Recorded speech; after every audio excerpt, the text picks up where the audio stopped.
بسم اللہ الرحمن الرحیم۔ تمام تعریفیں اللہ رب العزت کے لیے ہیں جو تمام کائنات کا پالنے والا اور خالق کائنات ہیں۔ تمام قسم کا درود پاک حضور نبی کریم صلی اللہ علیہ وآلہ وسلم کے لیے اور ان کی آل کے لیے جو وجہ تخلیق کائنات ہیں۔ السلام علیکم ناظرین، K2 کے پروگرام بزنس راؤنڈ اپ میں حیدر گیلانی آپ کو خوش آمدید کہتا ہے۔ آج کے ہمارے مہمان ہیں، میں ان سے تعارف کرواتا چلوں۔ کاشف چودھری صاحب مرکزی تنظیم تاجران پاکستان کے صدر ہیں، ہم ان کو اسٹوڈیو میں خوش آمدید کہتے ہیں۔ دوسرے ہمارے مہمان ہیں، سینئر صحافی ہیں سید اون شیرازی صاحب، یہ راولپنڈی اسلام آباد یونین آف جرنلسٹ کے نائب صدر بھی ہیں، ہم ان کو اسٹوڈیو میں خوش آمدید کہتے ہیں۔ تیسرے ہمارے مہمان ہیں، سوشل میڈیا ایکسپرٹ ہیں سید کیسر عباس کاظمی صاحب، ان کو اسٹوڈیو میں خوش آمدید کہتے ہیں۔ ہم سب سے پہلے بات چیت کا آغاز جو ہے کاشف چودھری صاحب سے کریں گے۔ مہنگائی کا دور ہے اور 3 سالہ جو اس حکومت کی کارکردگی ہے وہ بھی عوام کے سامنے ہے، اور عوام نے جو خواب دیکھے تھے ان کی تعبیر ابھی تو مشکل نظر آ رہی ہے، لیکن مستقبل میں ہو سکتا ہے کہ تعبیر ممکن ہو سکے۔ اس حکومت میں تاجروں کے مسائل بڑے ہیں یا وسائل بڑے ہیں؟ بسم اللہ الرحمن الرحیم۔ سب سے پہلے تو میں آپ کا شکریہ ادا کرتا ہوں کہ اس بزنس راؤنڈ اپ کے اندر آپ نے پاکستان کی معیشت اور تاجر برادری، اور چونکہ وزیر اعظم پاکستان نے گزشتہ رات ہی 3 سالہ کارکردگی قوم کے سامنے پیش کی، اس پہ بات کرنے کا موقع فراہم کیا۔ میں یہ سمجھتا ہوں کہ حکومت کی گزشتہ 3 سال کی کارکردگی کے اندر وزیر اعظم صاحب نے کل بہت خوشنما قسم کی گفتگو تو کی، لیکن زمینی حقائق اس کے بالکل خلاف ہیں۔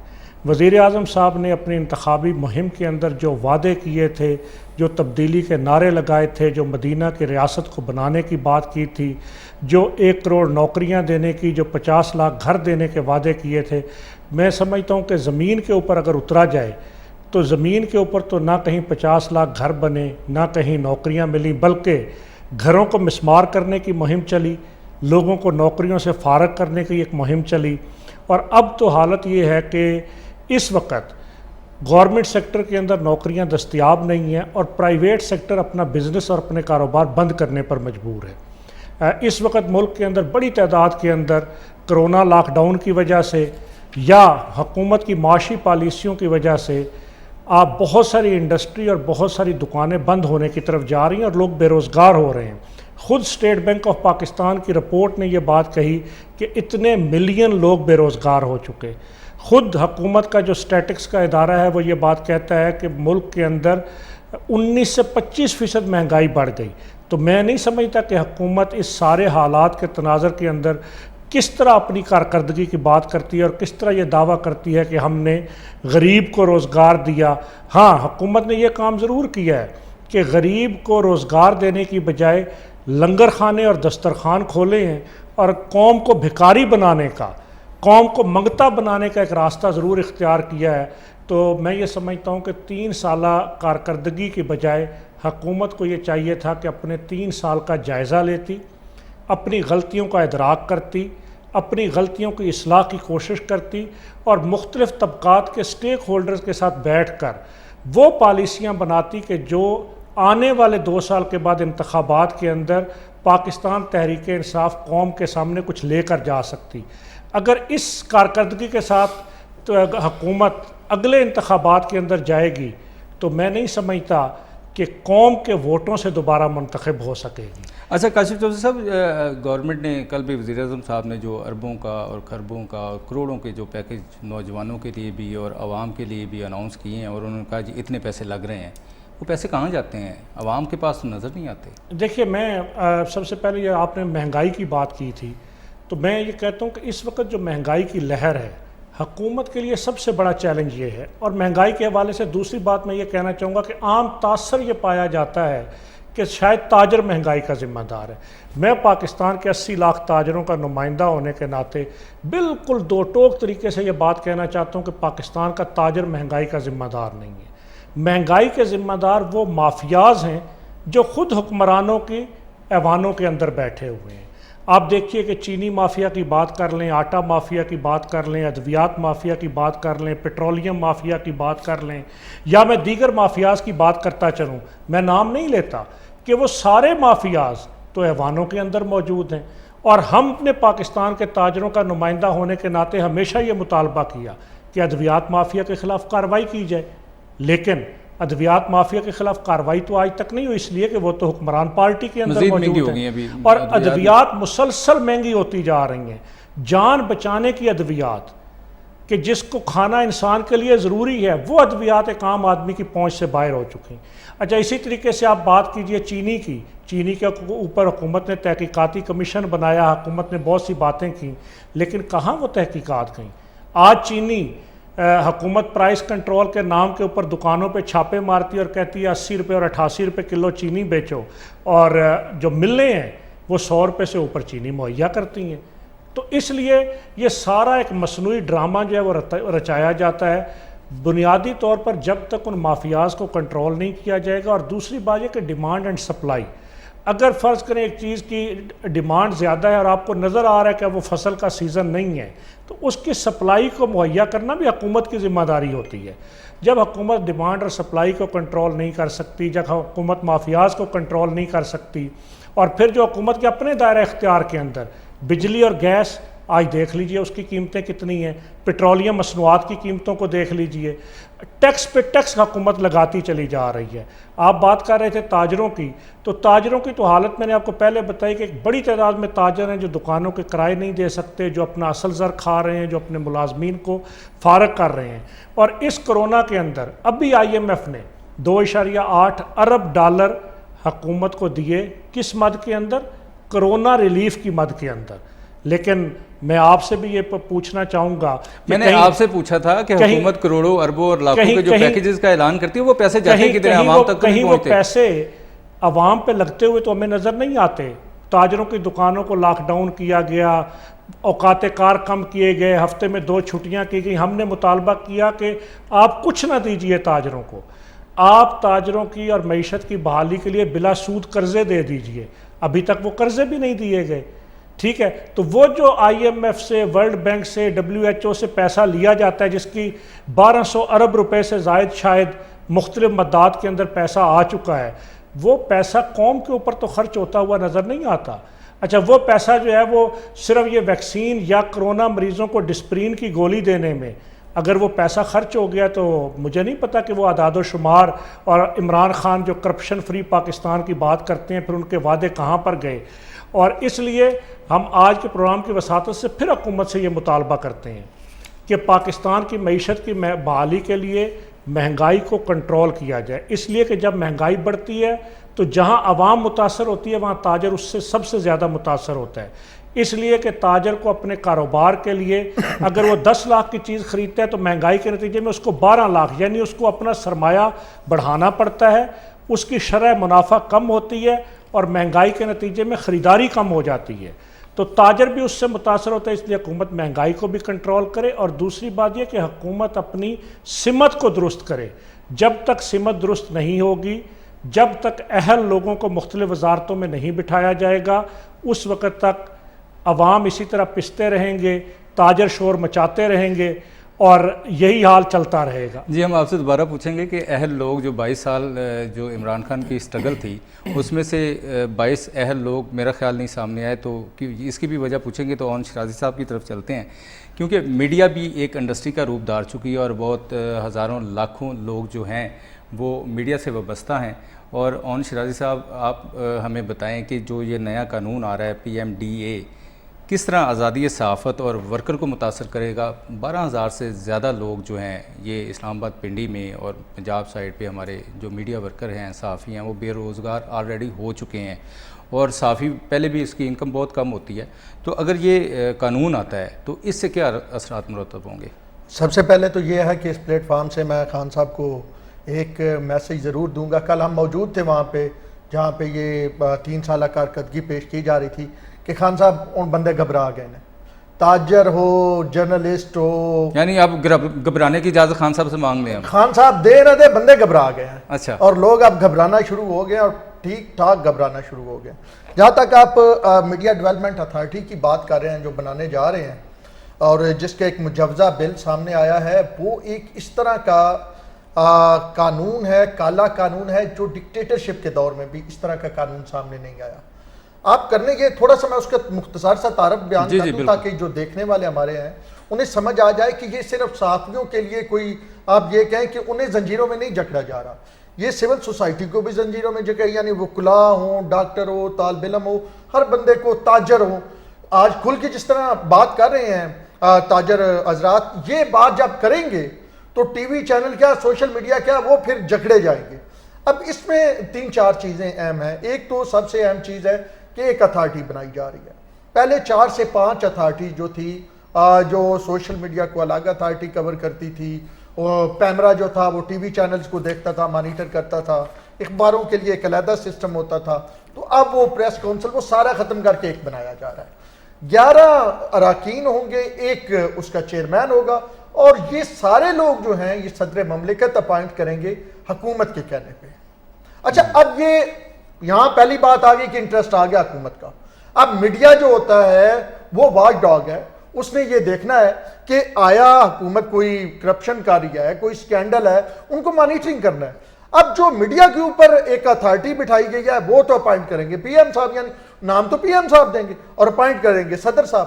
اچھا, اس کے بعد ایک اور مزیدار چیز کہ جی اگر وہ کہیں گے, وہ اتھارٹی کہے گی کہ یہ جو چیز ہے اس کو آپ نے رپورٹ نہیں کرنا ہے, اور میں بطور میڈیا یہ کہوں کہ نہیں جی اس میں تو قومی مفاد نہیں ہے, حکومتی مفاد آتا ہے تو مجھے رپورٹ کرنا ہے, تو حتمی فیصلہ اتھارٹی کا ہوگا. اچھا, اتھارٹی میری بات مان لیتی ہے, وہ کہتی ہے جی یہ ٹھیک کہہ رہے ہیں تو یہ رپورٹ کر سکتے ہیں, تو پھر وہ حکومت کے پاس جائے گی, وہ کہے گی کہ یہ جو آپ نے آرڈر کیا تھا کہ اس کو رپورٹ نہیں کرنا, اس کو رپورٹ میں ہمارے خیال میں کر لینا چاہیے. اور اگر حکومت کہے گی کہ رپورٹ نہیں ہونا چاہیے تو پھر وہ اتھارٹی کی کوئی طاقت نہیں ہے کہ وہ اسے رپورٹ کر سکے. مطلب ہمیں کل یہ کہا جائے کہ آپ نے جناب یہ جو 25 لاکھ کے این ڈی ایم اے نے ایک مریض پہ 25-25 لاکھ روپیہ لگایا, جو سپریم کورٹ میں رپورٹ پیش کی کہ جناب کل سے آپ اس پہ کام کریں گے تو ہم آپ کو اٹھا کے اندر کر دیں گے, آپ کے خلاف کیسے چلا دیں گے, تو حکومت کہے تو پھر ہم نہیں کر سکتے.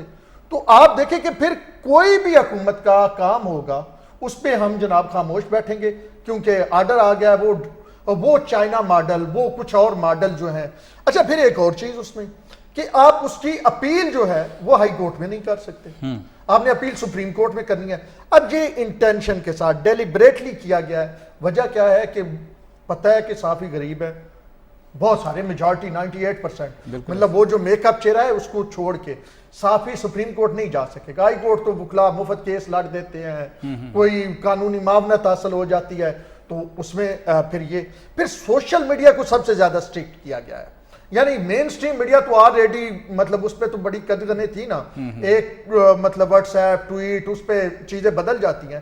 لیکن سوشل میڈیا کو اس طرح کیا گیا ہے کہ کوئی آپ کا یوٹیوب چینل ہے, کوئی آپ کی ویب سائٹ ہے, کوئی آپ کا فیس بک کا نیوز پیج ہے, تو آپ کو اس اتھارٹی سے وہ لائسنس لینا پڑے گا, رجسٹریشن کروانی پڑے گی, اور سالانہ بنیادوں پہ آپ کو اسے رینیو کروانا ہوگا. یعنی جس سال آپ رینیو نہیں کروائیں گے آپ انلیگل ہیں, آپ کے خلاف کارروائی ہو سکتی ہے. اور پھر اس میں تقریباً ایک پرسن فرد کے لیے 2.5 کروڑ تک جرمانہ ہو سکتا ہے, ایک ادارے کو 25 کروڑ تک جرمانہ ہو سکتا ہے, 3 سال تک قید ہو سکتی ہے.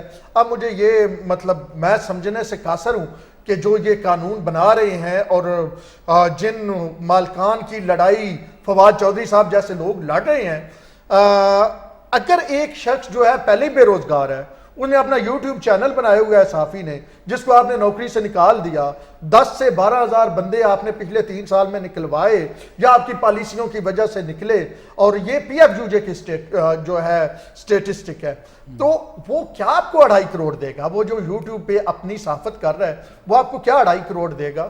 تو پورا قانون اس طرح بنایا جا رہا ہے, جو مطلب کچھ شکے میں نے آپ کے سامنے رکھی ہے کہ میڈیا کو بالکل کر دیا جائے, میڈیا کو بالکل زنجیروں میں ڈال دیا جائے, اور جو سوشل میڈیا عرف عام میں یہ کہہ دیتے ہیں کہ ہر انسان کو جکڑ دیا جائے, کیونکہ اگر فیس بک کو آپ اس طرح لائسنس کی طرف لے کے جا رہے ہیں, یوٹیوب کو لے کے جا رہے ہیں, تو پھر ہر انسان کو جکڑ دیا جائے گا, طالب علموں کو بھی جکڑا جائے گا, خواتین کو بھی جکڑا جائے گا. جو بھی سوشل میڈیا کی طرف آئے گا وہ پہلے جو ہے پابندیوں کا شکار ہوگا, اور مثبت صحافت کا اور مثبت الفاظ کا اگر استعمال کرے گا تو پھر اس کو ٹھیک ہے. اگر وہ تھوڑی سی بھی کرپشن کو اجاگر کرنے کی کوشش کرے گا تو پھر وہ اس کو اس میں سر یہ ہے نا، بالکل آپ درست فرما رہے ہیں کہ یوٹیوب سوشل میڈیا آپ بند نہیں کر سکتے. آپ نے بند کر کے دیکھ لی نا، فیس بک یوٹیوب بند کر کے دیکھ لی نا، ٹک ٹاک بھی بند ہوتی رہتی ہے، کبھی آپ کو کھلتی رہتی کھولنی ہے. پڑی. اب یہ ایسے قوانین لانے کی کوشش کر رہے ہیں کہ بالکل مثبت رپورٹنگ. اب آپ کے پاس اپنے اینکر ہیں، آپ کے پاس اپنے یوٹیوبر ہیں، آپ کے پاس اپنے 5th جنریشن وار والے ہیں، تو بھائی ان سے کروائیں نا. کیوں عام صحافی کو تو صحافت کرنے دینا، کم از کم اتنی تو آزادی ہو کہ آپ سانس تو لے سکیں، اتنی گھٹن تو نہ ہو. جب آپ اتنی گھٹن بنائیں گے تو پھر حامد میر کی طرح کوئی واشنگٹن پوسٹ کے لیے لکھے گا، پھر نیو یارک ٹائم کے لیے لکھے گا، پھر آپ کہیں گے کہ جی فلاں انڈین اخبار میں لکھ رہا ہے، فلاں برطانوی میں لکھ رہا ہے، تو پھر یہاں سے چیزیں بڑھ کے وہاں کی طرف جائیں گی. وہ آپ کے لیے زیادہ ویسے اس میں ایک جملے کا اگر اضافہ کروں کہ جبر کے ہتھ کنڈوں سے قوم کی آواز کو دبایا نہیں جا سکتا. یہ بنیادی طور پہ ظلم اور جبر کے ہتھ کنڈوں سے اور زنجیریں پہنا کر میڈیا کو اور سچائی کو اس کو دبانا اور بند کرنا چاہتے ہیں. تو جب اس روش پہ حکومتیں چلتی ہیں تو پھر حکومتوں کے لیے خود رہنا مشکل ہو جاتا ہے. بالکل ایسی بات ہے جی. ہم تیسرے گیسٹ کی طرف چلیں گے، جناب کیسر عباس صاحب کی طرف. اور کیونکہ یہ سوشل میڈیا ایکسپرٹ ہیں، سوشل میڈیا جو ہے اس کا اچھا استعمال بھی ہے، برا استعمال بھی ہے. لوگ اس سے کما بھی رہے ہیں اور بہت سارے گھر اجڑ بھی رہے ہیں. اس کا کس طرح روکا جا سکتا ہے کہ اس کا برا استعمال نہ کیا جائے؟ تھینک یو سو مچ گیلانی صاحب، آپ نے اپنے پروگرام میں مدعو کیا مجھے. بھائی بھی بتا رہے تھے، انہوں نے بھی سوشل میڈیا کے حوالے سے کافی بات کی ہے، اور گورنمنٹ آلریڈی کالا قانون لے کے آ چکی ہے بقول بھائی کے، اور جو لانچ ہونے والا ہے. سوشل میڈیا ایک ایسا پلیٹ فارم ہے، وہ دیکھیں ہر بندہ اس کو یوز کر سکتا ہے، چاہے امیر ہے، چاہے غریب ہے، بچہ ہے، بڑا ہے، بوڑھا ہے، کسی بھی عمر میں بھی وہ یوز کر سکتا ہے. آپ کا فون ہے، یہ سوشل میڈیا، کسی کیمرے کی ضرورت نہیں، کسی اینکر کی ضرورت نہیں. وہ خود اینکر ہے، خود سٹینڈ لگایا اور جناب ویڈیو بنائی اور چڑھا دی، اپلوڈ کر دی. اس کا فیس بک ہے، یوٹیوب چینل ہے، مختلف سورسز ہیں، آپ کی اپنی بنی ہوئی ہے، آپ کی ویب سائٹ بنی ہوئی ہے. اور پھر اس کا جو سب سے بڑا نقصان ہو رہا ہے، ہمیں اصل میں یوز آتے ہی نہیں ہے سوشل میڈیا کرنا. ہمارے جتنے بھی ہیں، ہم نے دیکھ لیا، گوروں کو دیکھا، فلاں کو دیکھا، کاپی کر لیا، اس کو دیکھ کے کاپی کر لی چیز. ہمیں یوز کرنا آتے ہی نہیں ہے. ہماری جو ینگ نسل ہے، یہ دیکھا دیکھی ادھر بھاگ گیا، ادھر بھاگ گیا، ادھر بھاگ گیا.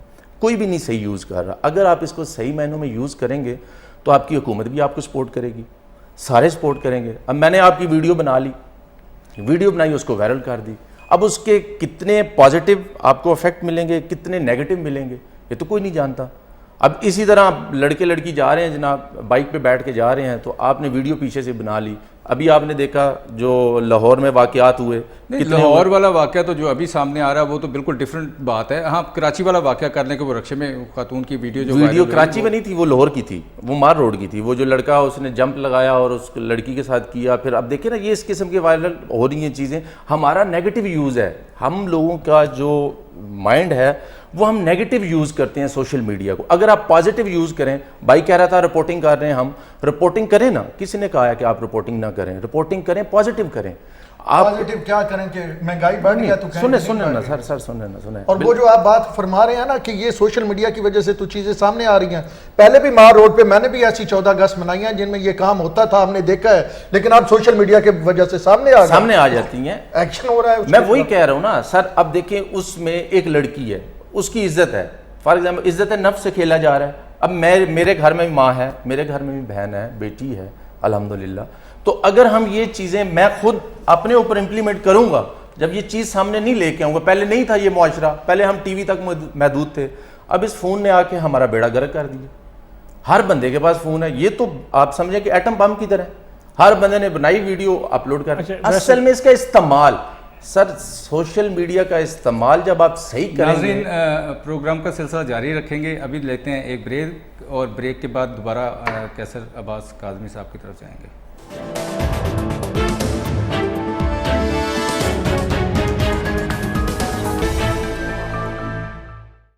جی ناظرین، ویلکم بیک. K2 کے پروگرام بزنس راؤنڈ اپ میں آپ کو دوبارہ خوش آمدید کہتے ہیں، اور سید کیسر عباس صاحب کی طرف دوبارہ جائیں گے کہ ان سے پوچھیں گے کہ پازیٹیو سوشل میڈیا کس کو کہتے ہیں اور نیگیٹو سوشل میڈیا کس کو کہتے ہیں، کس طرح ہم اس میں فرق کر سکتے ہیں. دیکھیں، جو سوشل میڈیا ہے، آپ آج کل دیکھیں سارا بندہ بے روزگار ہو رہا ہے، وہ چاہتا ہے کہ میں بھی کچھ ارن کروں. جیسے لوگوں کو پتہ ہے جی یوٹیوب چینل آپ نے بنا لیا ہے، آپ نے فیس بک پیج کریٹ کر لیا ہے، پھر اس کے بعد آپ کی ویب سائٹ بنی ہوئی ہے اور مختلف انسٹاگرام ہے آپ کے، پھر آپ کا بہت مختلف ذرائع ہیں اس کے سوشل میڈیا کے. یہ تو بہت بڑی فیلڈ ہے نا. تو آپ اس کو اگر پازیٹیو لے کے چلیں گے. اب میں نے فار ایگزامپل اپنی ایک شاپ بنا لی ہے جی، ایک میرا سکول ہے یا کوئی اور بزنس ہے، جیسے ان کے ایک تاجر برادری کے انہوں نے آن لائن وہ آج کل بیچ رہے ہیں، یہ فروٹ وغیرہ بیچ رہے ہیں آن لائن ساری پرچیزنگ. تو یہ اس کا پازیٹیو ہے نا. اس نے اپنی چیز کو اٹھایا، پبلک کر دیا، اس کے اوپر ویب سائٹ. اگر کسی کے ساتھ زیادتی ہو رہی ہے اور وہ اپنا مدعا جو ہے متعلقہ پلیٹ فارم تک خود نہیں بیچ سکتا، وہ سوشل میڈیا کے ذریعے آواز اٹھاتا ہے، تو کیا یہ پازیٹیو ہے؟ بالکل پازیٹیو ہے، بالکل اس کا رائٹ ہے، یہ پازیٹیو ہے. اگر آپ کی سنائی نہیں ہوتی، دیکھیں آپ جاتے ہیں کمشنر کے پاس جاتے ہیں، ایس ایچ او کے پاس جاتے ہیں، آپ کسی بھی سرکاری عہدیداران کے پاس جاتے ہیں، آپ کی سنائی کوئی نہیں. آپ نے کیا کرنا ہے؟ آپ نے ویڈیو بنا لینی ہے، ویڈیو بنا کے آپ نے وائرل کرنی ہے. پھر کیا ہوتا ہے؟ پھر اوپر سے لے کے نیچے تک سب کو جناب ایسے بمیری پھر جاتی ہوتی ہے جناب، ہم اس کا جناب نوٹس لیں، اس کا نوٹس لیں جی. وزیر اعظم صاحب نوٹس لے رہے ہوں گے، چیف جسٹس صاحب نوٹس لے رہے ہوں گے، سارے پھر نوٹس لیتے ہیں. اس کا پازیٹیو بھی ہے، لیکن اس وقت جب آپ اس کو نیگیٹو زیادہ، اس کے اندر ہمارے اندر جو ہے نا نیگیٹو زیادہ ہے. آپ دیکھ لیں کتنے ٹک ٹاکر ہیں جو خودکشی کر چکے ہیں. اب اسی طرح کتنی اور ہیں جو ایکٹیویٹیز ہیں جن کی وجہ سے اب کیا ہے جی لڑکیاں لڑکے ان کے آپس میں ہو رہے ہوتے ہیں. یہ سوشل میڈیا کی وجہ سے. اچھا، یہ بڑا ایک سوشل میڈیا کے ذریعے جو لنکس بن جاتے ہیں مرد و خواتین میں، کوئی قانون جو ہے وہ ایسا بنانا چاہیے کہ کسی کو بھی اگر آپ مرد کو قصوروار ٹھہراتے ہیں یا خاتون کو قصوروار ٹھہراتے ہیں، ہمیشہ مرد ہی مظلوم ہوتا ہے، خاتون جو اپنا کارڈ کھیلتی ہے، لیکن قانون میں ایسی کوئی تبدیلی ہونی چاہیے کہ جو بھی اگر دونوں کا لنک ہے اور کہیں جا کے وہ ڈسپیوٹڈ ہوتا ہے تو مرد قصوروار نہ ہو، دونوں ہی قصوروار ہوں اور دونوں کو جو متعلقہ ادارے ہیں وہ کٹہرے میں لے کے آئیں اور سزا دیں. ایسا کیا ہونا چاہیے؟ ایسا بالکل ہونا چاہیے، کیوں نہیں ہونا چاہیے. ابھی میرا بھائی کہہ رہا تھا، اون بھائی کہہ رہے تھے کہ یہ سوشل میڈیا کے جو بات کر رہے تھے، یہ بزنس کی بات کر رہے تھے، پھر وہ کالے قانون کی بات کر رہے تھے کہ یہ ہمیں جکڑا جا رہا ہے بیسیکلی کہ سوشل میڈیا کے جتنے چینلز ہیں ان ساروں کو لائسنس لے کے کریں گے. تو یہ لائسنس تو ہر اب میں تو نہیں لے سکتا لائسنس، میں تو سالانہ فیس نہیں جمع کرا سکتا اس کی. ایک بندہ فیس بک یوز کرنی ہے تو پھر تو پیسے دینے پڑے. نہیں سر، اس طرح نہیں نا سر. ایک منٹ، آپ مجھے بتائیں کہ میری پسلی نہیں ہے، میں نے اپنے چھوٹے سے بزنس کو اس کو سوشل پبلک کرنا ہے، ٹھیک ہے، اس کو کیا کروں گا؟ اس کی فیس بک میں نے بنا لی، اس کے اوپر میں نے اپنا چلانا شروع کر دیا جی یہ آپ کا چل رہا ہے جی، میرا بزنس ہے جی. آپ اس کو پروموٹ کر رہا ہوں نا میں اس بزنس کو. تو اگر اس کے ہی پیسے نہیں ہیں میرے پاس تو میں حکومت کو کیا پیسے دوں گا؟ 50,000 کا ہاتھ میں موبائل پکڑ کے بندہ کہتا ہے میں غریب ہوں. پاکستان میں غربت کس قسم کی ہے؟ پاکستان میں غربت، اب یہ میں دنیا کا سب سے امیر ترین ملک سمجھتا ہوں اس کو. لوگ کہتے ہیں کہ یہ غریب ہے. آپ روڈوں کے اوپر نکلیں سر، کروڑوں روپے کی آپ کے ڈالر روڈوں کے اوپر پھیر رہے ہیں. مجھے بتائیں ایک بندے نے 1 کروڑ روپے کی گاڑی لی ہوئی ہے، دوسرا بندہ چھوٹے سے چھوٹا آپ لے کے چلا جائیں. نہیں آپ اس سے بے شک اتفاق کریں یا نہ کریں اون بھائی. سر پچھلے 1 سال میں میرے 4 صحافی بھائی پیسہ نہ ہونے کی وجہ سے فاقوں سے مرے ہیں، میرے کیمرہ مین فاقوں سے مرے ہیں، میرے رپورٹر فاقوں سے مرے ہیں. میں کیسے کہوں یہ ملک امیر ہے؟ سر آئی ایگری ہے. میرے اس وقت 12,000 کمیونٹی کے لوگ بے روزگار ہیں. میری کمیونٹی کے لوگوں کے پاس کھانے کے لیے کچھ نہیں ہے. ہم ان کی مدد کر رہے ہیں آٹے کی صورت میں. میری کمیونٹی کے لوگ اسلام آباد راولپنڈی سے واپس اسلام آباد راولپنڈی یونین آف جرنلسٹ اور PFUJ صحافیوں کی مدد کرتی ہے، ہمیں پتہ ہے. لیکن کیا حکومت کی طرف سے بھی کوئی پیکج وغیرہ ہوتا ہے صحافیوں کے لیے جو بے روزگار ہوتے ہیں یا جو جن کا روزگار چلا جائے اور جو بیمار ہوں، جو کوئی سرپرستی حکومت کی طرف سے ایسی ہے؟ حکومت کی طرف سے بالکل کوئی سرپرستی نہیں ہے. ہمارا ایک دوست کیپیٹل ٹی وی میں میرا کولیگ رہا، کیمرہ مین تھا فیضی، وہ فوت ہوا. ہم نے جتنی ایفرٹ کی کہ اس حکومت کو کم از کم عقل آ جائے یا ہوش کے ناخن لے، اور پھر پوری ایفرٹ کے بعد اس کو 6-8 ماہ سے تنخواہ نہیں ملی تھی. اس کے بعد جناب حکومت نے جا کے تھوڑا سا کچھ اس کے لیے اتنا کیا جو دال دلیا کہتے ہیں. کچھ تھوڑا سا حکومت کی جانب سے کسی قسم کی کوئی، ابھی کرونا ہوا، کہا گیا کہ جی ہم جن صحافیوں کو کرونا ہوا ہے 10 لاکھ کی بھی باز گشت سنی تھی، نہیں دیا گیا نا، کہا گیا لسٹ دیں، ہم دیں گے، کریں گے. حکومت ایک چیز کے پیچھے ہے کہ یہ صحافی کیسے ختم ہو، یہ صحافت کیسے ختم ہو. ان کو چاہیے درباری جو واہ واہ کرتے رہیں، جو ان کے لیے جناب عمران خان زندہ باد اور فواد چودھری زندہ باد. بھائی میں کہتا ہوں ہو فواد چودھری زندہ باد، عمران خان ہو زندہ باد، اگر وہ کام کرے. اب مجھ سے یہ ایکسپیکٹ نہ کم از کم کیا جائے کہ میرے صحافی شہید ہو رہے ہیں، میں تو انہیں شہید کہوں گا نا جو ان دا لائن آف ڈیوٹی گئے نا. میرے صحافی شہید ہو رہے ہیں، وہ بھوک کی وجہ سے شہید ہو رہے ہیں، وہ آپ کی مطلب غفلت کی وجہ سے شہید ہو رہے ہیں، اور آپ مجھے کہ اور پھر میرے پہ ہی پابندیاں لگائے، اور میرے پہ پابندیاں لگا کر وہ صحافی جو بے روزگار ہو رہے ہیں وہ کچھ اور طریقے روزگار ڈھونڈ رہے ہیں، وہ سوشل میڈیا پہ جا رہے ہیں، اور آپ پھر ان کو جکڑیں، اور آپ کی یہ کوشش ہو کہ 2 4 6 جو سین وائسز ہیں وہ اٹھا کے آپ جیل کے اندر ڈال دیں گے، ان کو یہ پریشر دیں کہ جناب ہم آپ کے پہ کیسز کر دیں گے. تو یہ جمہوریت میں کہیں بھی نہیں ہوتا. حامد میر صاحب کی مثالیں، ان کا مشرف صاحب کے دور میں پروگرام بند ہوا تھا، ایک ڈکٹیٹر کا دور تھا، لیکن آج وہ کالم بھی نہیں لکھ سکتے اپنے مطلب جس گروپ کے ساتھ وہ منسلک تھے.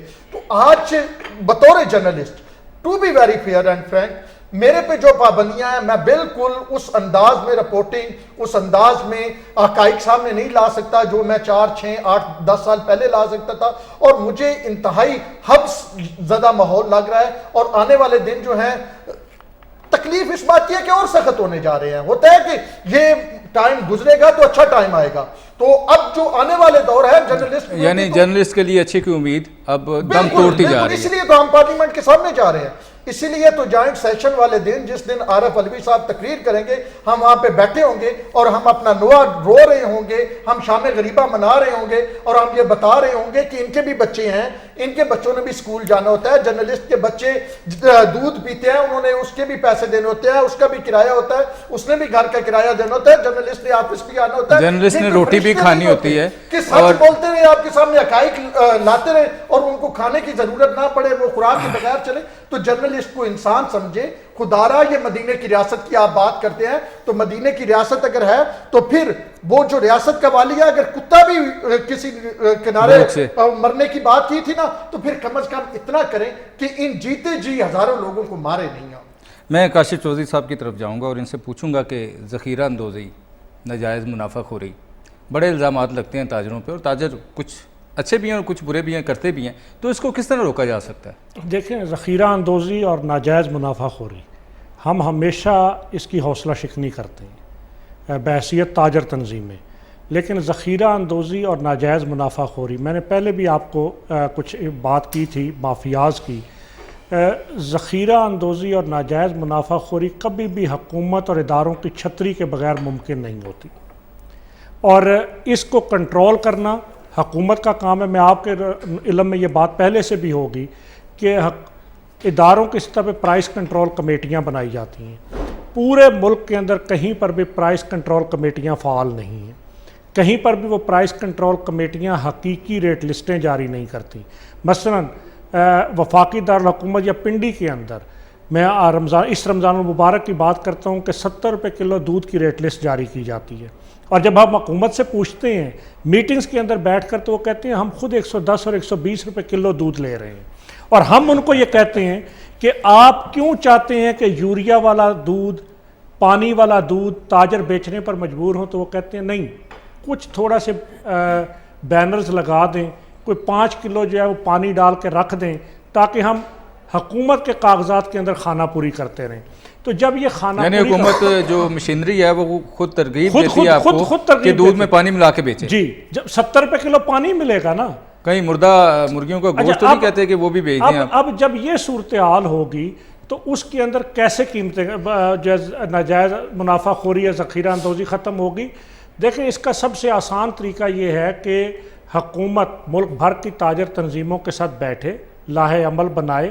ہم چاہتے ہیں مہنگائی کنٹرول ہو، ہم چاہتے ہیں ناجائز منافع خوری ختم ہو، اس لیے کہ یہ ہوگی تو بزنس پھلے پھولے گا. اگر نہیں ہوگی تو ایسے ماحول کے اندر بزنس نہیں چل سکتا. ابھی صحافی اپنا رونا رو رہے تھے. اس وقت ملک کا کون سا طبقہ ہے جو اپنا رونا نہیں رو رہا؟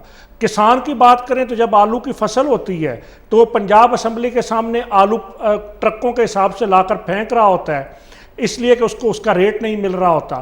اور پھر جب وقت گزرتا ہے ٹماٹر بھی اسی طرح ٹماٹر پھینکتا ہے. جب کسان کے پاس ہوتا ہے اچھا ایسے ہی پھر رولتا ہے. 5 روپے 4 روپے اور 7 روپے کلو جو ہے اس سے لیا جا رہا تھا, اور پھر جب وقت گزرتا ہے تو وہی 200 روپے کلو ہوتا ہے. تو یہ تو حکومت کی ناقص پالیسیوں کے باعث ہے. جہاں صحافی اپنا رونا رو رہے ہیں وہاں پہ تاجر اپنا رونا رو رہے ہیں کہ تاجروں کے اوپر اس دور حکومت کے اندر کئی دکانوں پہ پوائنٹ آف سیل لگا کے ایف بی آر سے کنیکٹ ان کی دکانوں کو کر کے, تو ایف بی آر ان کی دکانوں کا پورا کنٹرول لینا چاہتا ہے. تاجروں کو بغیر تنخواہ کے ایف بی آر کا ملازم اور منشی بنانا چاہتا ہے. اچھا 1000 مربع فٹ کی دکانوں کو زبردستی سیلز ٹیکس میں رجسٹرڈ کر کے اس وقت بڑی تعداد میں تاجروں کو نوٹس دیے جا رہے ہیں, دکانیں سیل کی جا رہی ہیں. ہم نے اس کے اوپر چیئرمین ایف بی آر سے, سابقہ چیئرمین ایف بی آر شبر زیدی سے, سابقہ مشیر خزانہ سے, موجودہ سے بارہا ملاقاتیں کی ہیں کہ آپ سسٹم کو ٹھیک کیجئے. ایف بی آر کے ڈھانچے کی اصلاح کی آپ نے سنا ہوگا وزیر اعظم صاحب کے منہ سے کئی دفعہ یہ بات ہوئی کہ ہم ایف بی آر کی اصلاح کریں گے. آج تک ایف بی آر کی اصلاح تو نہیں ہو سکی. ایف بی آر کے اندر وہی کرپشن کا, وہی بدعنوانی کا, وہی لوٹ کھسوٹ کا, وہی تاجروں کو بلیک میل کرنے کا نظام جاری ہے. اچھا بڑے شہروں کے تاجر تو کہیں نہ کہیں سے اپنے حقوق منوا لیتے ہیں, وہ سروائیو کر رہے ہیں, لیکن چھوٹے گاؤں دیہات گوٹھ وہاں جو دکاندار بیٹھے ہیں اور جو شہروں سے چیزیں خرید کے گاؤں دیہات میں مزدور طبقہ افراد کو وہ چیزیں مہیا کرتے ہیں, وہ کس طرح سروائیو کر رہے ہیں؟ وہ کس طرح مہنگائی کا مقابلہ کریں گے؟ وہ کس طرح سستی چیزیں دیں گے؟ کوئی ان کے لیے بھی بڑے تاجروں نے ان کو ریلیف پیکج دیا وہ حکومت تو نہیں دے رہی, حکومت تو کاغذوں میں دیتی ہے, اعلانات کرتی ہے. کیا آپ نے کچھ سوچا ہے کہ ان کو کوئی ایسا ریلیف جو دے؟ چھوٹے شہر ہوں یا بڑے شہر ہوں, میں چونکہ مرکزی تنظیم تاجران پاکستان کا صدر ہوں تو ہمارا نیٹ ورک دیہاتوں تک کی جو تاجر, جہاں پر تاجر موجود ہے وہاں پر ہمارا نیٹ ورک موجود ہے, اور ہم اپنے اجلاسات بھی کرتے ہیں. ابھی جو ملک کی معاشی صورتحال ہے اس کے اوپر ہم اتوار کے دن فیصل آباد کے اندر ایک ملک گیر اپنا اجلاس کرنے مرکزی کونسل کا جا رہے ہیں, اور جس طرح صحافی دھرنے کے لیے جا رہے ہیں اور حالات ہمیں بھی اس رخ پہ مجبور کر رہے ہیں کہ گزشتہ سال ہم نے ملک کے اندر 2 ملک گیر ہڑتالیں کی اور پھر ہم وزیر خزانہ کے ساتھ بیٹھے اور ایک معاہدہ طے پایا. اور آپ حیران ہوں گے یہ بات سن کے کہ وہ جو معاہدہ ہمارا تحریری طے پایا تھا 11 نکات پہ مشتمل, آج تک اس پہ عمل نہیں ہو سکا.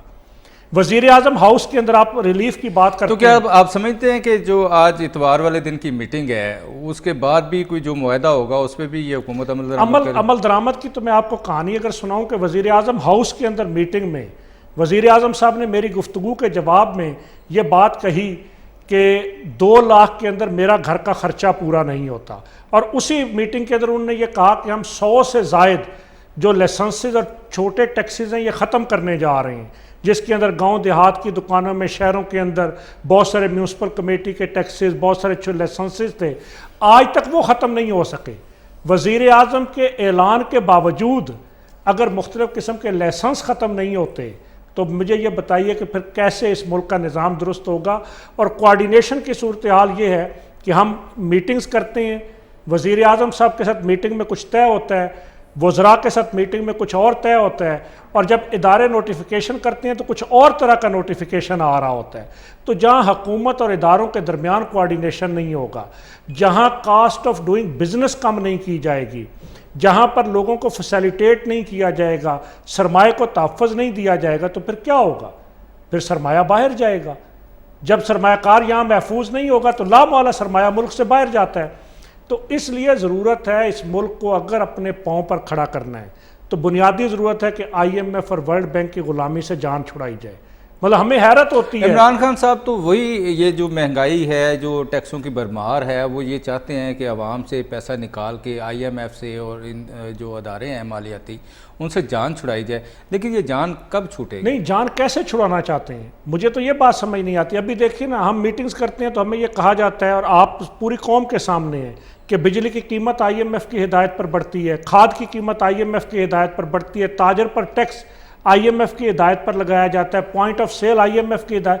تو عملاً تو اس حکومت کے اختیار میں کچھ نہیں ہے اختیار تو سارا IMF کے پاس ہے. اور وزیر اعظم صاحب نے آنے سے پہلے یہ بات کیا کہی آپ کا اگلا ارادہ IMF سے میٹنگ کا تو نہیں ہے تاکہ آپ نہیں IMF کے ساتھ میٹنگ کا تو IMF کے ساتھ میٹنگ کا تو ہمیں گزشتہ سال وزارت خزانہ میں کہا گیا, تو ہم نے انہیں کہا کہ ہم IMF سے کس کیپیسٹی کے اندر میٹنگ کریں, اس لیے کہ ابھی تو آپ کہہ رہے ہیں کہ سارا کنٹرول IMF کے پاس ہے, تو آپ پھر IMF سے ملیں, آپ گورنمنٹ کو پھر ہم تو اس ملک کے حکمرانوں سے میٹنگ کریں گے جو غلط معاہدے کرتے ہیں, جو قرضے لیتے ہیں.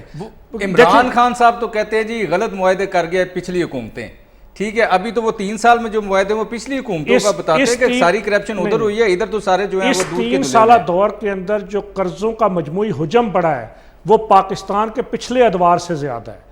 یہ تو اس دور حکومت میں قرضے لیے گئے, یہ IMF سے معاہدہ تو اس دور حکومت میں کیا گیا ہے. اچھا, جب تک یہ آزاد پالیسیاں نہیں بنائیں گے, اور دوسری بات یہ کہ بات کی جاتی ہے آمدن بڑھانے کی, آمدن بڑھانے کے ساتھ اخراجات کم کیے جاتے ہیں. ناظرین گفتگو کا سلسلہ جاری رہے گا, چلتے ہیں ایک بریک پہ اور ملتے ہیں بریک کے بعد.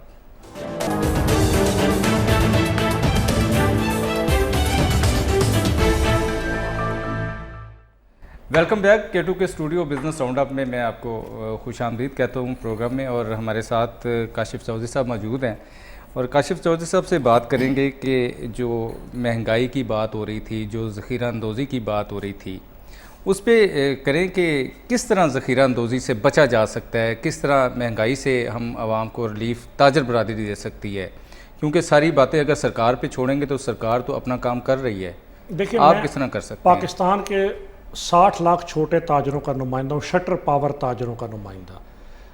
حکومت اشیاء کی سپلائی کو یقینی بنائے. ہم بالکل دو ٹوک یہ بات کہتے ہیں کہ چھوٹا تاجر ایک جائز منافع کے اوپر عوام کو ہر چیز مہیا کرنے کے لیے تیار ہے, لیکن اگر سپلائی مہنگی ہوگی تو اس کا نتیجہ کیا ہوگا کہ وہ جو تاجر دکان پہ بیچتا ہے وہ مہنگا بیچنے پر مجبور ہوگا. اس کی ایک مثال میں یہ دیتا ہوں کہ رمضان المبارک کا مہینہ آتا ہے.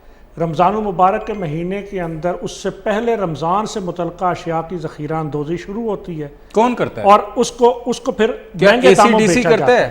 MNPA کرتا ہے, سیاستدان کرتا ہے, کون کرتا ہے؟ ذخیرہ اندوزی کیسے ہوتی ہے؟ ذخیرہ نہیں, میں اس کو تاجر کہتے ہی نہیں ہوں جو ذخیرہ اندوزی کرتا ہے.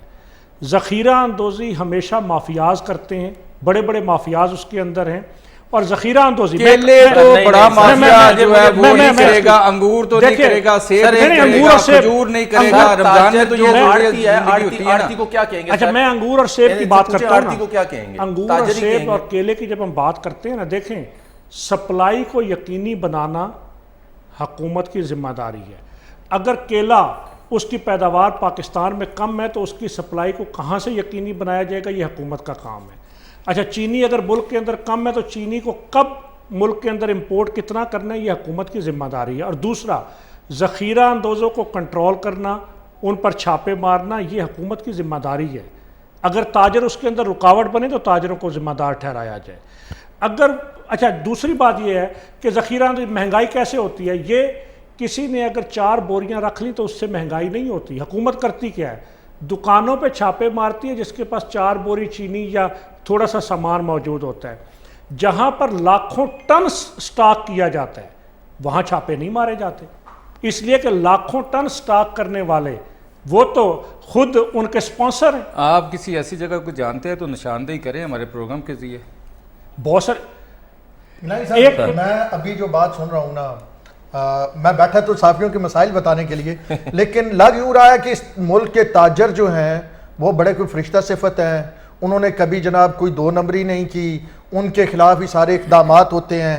اب دیکھیں 4 بوری کوئی رکھے, 10 بوری رکھے, گناہ چھوٹا بھی گناہ ہوتا ہے, بڑا بھی گناہ ہوتا ہے. ایک چیز. دوسری چیز یہ طے شدہ ہے کہ جب کسی کو پکڑا جاتا ہے تو پھر پوری مارکیٹ ہڑتال پہ چلی جاتی ہے. میں آپ کو AC کوٹ مومن, مطلب میرا بھائی علاقہ کوٹ مومن ہے, اور وہاں پہ عید, یہ جو ابھی رمضان کے بعد عید گزری, وہاں پہ جناب گوشت جو تھا انہوں نے ریٹ لگایا ہوا تھا کہ 400 روپے کلو آپ نے بڑا گوشت جو ہے وہ بیچنا ہے.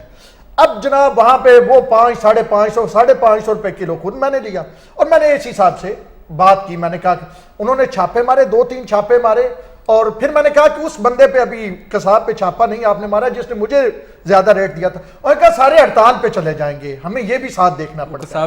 یہ خوف ہوتا ہے یہ خوف ہوتا ہے بالکل یہ چودھری صاحب یہ نا کہ اچھا یہ خوف اس ہوتا ہے. گوشت کی میں وضاحت کر دوں. میں اوورال ایک بات نہیں میں اس مثال کی وضاحت کرتا ہوں. دیکھیں جو میں نے پہلے بات کی نا کہ سپلائی کو یقینی ہوتا کیا ہے سر سپلائی ہوتی ہے سپلائی ہوتی ہے.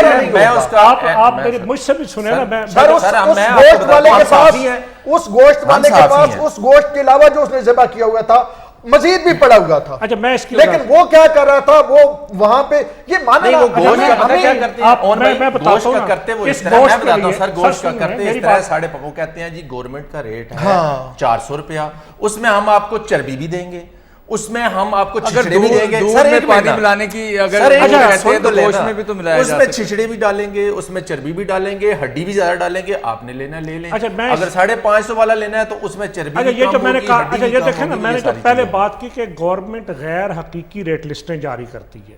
یہ جو گوشت کی بات ہو رہی ہے گوشت پاکستان کے اندر پرابلم کیا ہے.